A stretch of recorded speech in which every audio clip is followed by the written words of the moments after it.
Drama serial पत्थर दिल की आने वाली एपिसोड में आप देखेंगे कि हन्नान की माँ कितनी चालाकी के साथ अपनी बेटी निम्रा को ज़ारा के घर पर छोड़कर चली जाती है।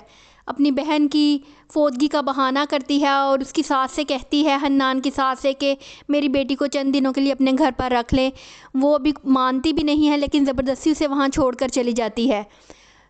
उनके जाने के बाद ज़ारा की माँ मनाहिल को तंग कर रही होती है और कहती है कि निम्रा तुम्हारे साथ तुम्हारे कमरे में ठहरेगी।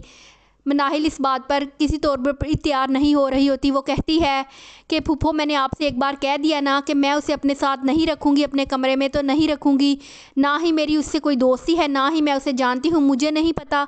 आप उसे कहीं और ठहराएं, वो अपना बंदोबस्त कहीं और करे, मैं उसे अपने कमरे में हरगिज़ नहीं ठहराऊँगी। हन्नान जब वापस आता है तो वो फिर से ज़ारा को अपनी बातों में लगा रहा होता है। जब से वो वलीद से मिलकर आया होता है, अब उसको लूटने के लिए कोई नया तरीका सोच रहा होता है। वो ज़ारा को कहता है कि ऐसे लोगों से तो फ़ायदा उठाना चाहिए। अगर हम 10-20 लाख इनसे निकलवा लेंगे तो हमें कारोबार में प्रॉफिट ज़्यादा होगा। तो ज़ारा कहती है, इस बात के बारे में तो मैंने सोचा ही नहीं, लेकिन हन्नान, मुश्किल है कि वो लोग 10-20 लाख रुपए दें। दूसरी तरफ शीबा हन्नान के घर के बार बार चक्कर लगा रही होती है और उसकी माँ उसे ऐसा अपनी बातों में उलझाती है और कहती है, तुम्हारे पैसों के लिए ही मेरा बेटा दूसरे शहर में ख़वार हो रहा है, पैसों के बंदोबस्त के लिए ही गया होता है।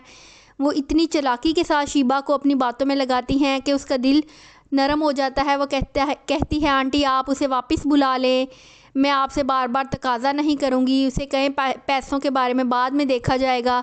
तो वो कहती हैं, नहीं बेटा, तुम्हारे पैसे देने तो है ना। तो वो कहती है, कोई बात नहीं, देखा जाएगा, आप उसे वापस बुलवा लें, मैं पैसों का बार बार तकाजा नहीं करूँगी। ज़ैन भी आते जाते मनाहिल को परेशान कर रहा होता है, कभी उसे रोकता है। उसे बर्दाश्त नहीं हो रहा होता कि उसने अपनी इतनी अच्छी बीवी को छोड़ दिया। वो मनाहिल से कहता है कि प्लीज़ मुझे माफ़ कर दो। तो मनाहिल कहती है कि ठीक है, मैंने तुम्हें माफ़ किया, लेकिन अल्लाह ताला से माफ़ी मांगो, क्योंकि तुमने गलती नहीं, बहुत बड़ा गुनाह किया था जो कि मुझे तलाक दी थी।